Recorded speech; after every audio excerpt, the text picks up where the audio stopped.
आप देख रहे हैं यूपी इंडिया न्यूज। चलिए बढ़ते हैं कुछ खास खबरों की तरफ। जिस लड़की को गोताखोर नहर में कर रहे थे तलाश, उसे पुलिस ने होटल से किया बरामद। महाराजगंज जिले से एक चौंकाने वाली खबर सामने आई है, जहां पुलिस और गोताखोर जिस लड़की की तलाश नहर में कर रहे थे, उसे पुलिस ने परतावल के एक होटल से बरामद किया है।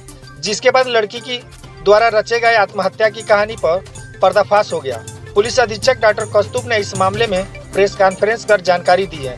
घटना का पर्दाफाश करते हुए पुलिस अधीक्षक ने बताया कि सदर कोतवाली क्षेत्र के रामपुरवा निवासी लालचंद वर्मा ने सूचना दी थी कि उनकी लड़की का बैग और एक सुसाइड नोट सोमवार को ग्राम परवा विद्यापति के पास बड़ी नहर के किनारे से मिला था, जिसमें उसने आत्महत्या करने और एक लड़के से धोखा मिलने की बात लिखी थी। जिसके बाद पुलिस ने आरोपी युवक के खिलाफ मुकदमा दर्ज कर लिया। साथ ही गोताखोरों के साथ मिलकर शव की तलाश कर रही थी। एक दिन बीत जाने के बाद जब शव बरामद नहीं हुआ तो पुलिस उसके गायब होने की एंगल से जांच शुरू किया। जिसके बाद लड़की के मोबाइल की डिटेल के आधार पर लोकेशन लेकर परतावल स्थित जायसवाल मैरिज हॉल के पास से मिली। जिसके बाद छापेमारी कर पुलिस ने लड़की और लड़के को बरामद कर लिया। बरामद लड़की ने बताया कि वो अपने पूर्व प्रेमी से नाराज होकर उसे फंसाने के लिए साजिश रची थी। घर से निकलने के बाद वह नहर किनारे सुसाइड नोट रखकर परतावल चली गई थी, जहां मामला शांत होने तक होटल में रुकने का प्लान था।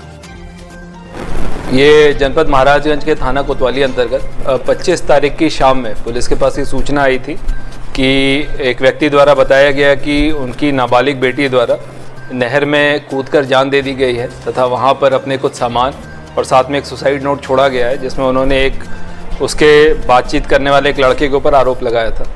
इस आरोप पे और इस सूचना पर पुलिस द्वारा तत्काल धारा 305 के अंतर्गत अभियोग पंजीकृत करते हुए जो तीनों नामजद अभियुक्त थे उनको अपने गिरफ्त में लेकर उनसे पूछताछ शुरू की गई थी। उनसे पूछताछ और साथ ही बाकी इलेक्ट्रॉनिक और मैनुअल सर्विलांस के माध्यम से अन्य जो सूचनाएं प्राप्त हुई, इसमें पुलिस को और गहनता से जांच करने पर यह बात निकल कर आई कि उस बालिका द्वारा इस प्रकार का कार्य न करते हुए बल्कि एक भ्रामक सुसाइड नोट वहाँ पर छोड़ा गया था और किसी अन्य लड़के जिससे वो बातचीत करती थी उसके साथ मिलकर वो कहीं छिपी हुई है। इस सूचना के आधार पर पुलिस द्वारा फाइनली बच्ची को बरामद किया गया है और जिस लड़के से वो बातचीत करती थी और जिसके साथ मिलकर उसने ये पूरा का पूरा प्लान बनाया था, जिसके दुष्प्रेरणा पर उसने ये प्लान बनाया था, उस लड़के को पुलिस द्वारा अपनी गिरफ्त में लिया गया है।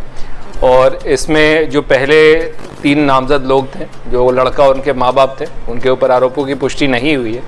और ये जो दूसरा व्यक्ति है जिससे बच्ची बात किया करती थी, इसको पुलिस द्वारा गिरफ्त में लेके तथा बच्ची से भी CWC के माध्यम से पेश कराते हुए अग्रिम विधिक कार्रवाई की जा रही है और इस युवक के ऊपर अब मुकदमा चलाया जाएगा।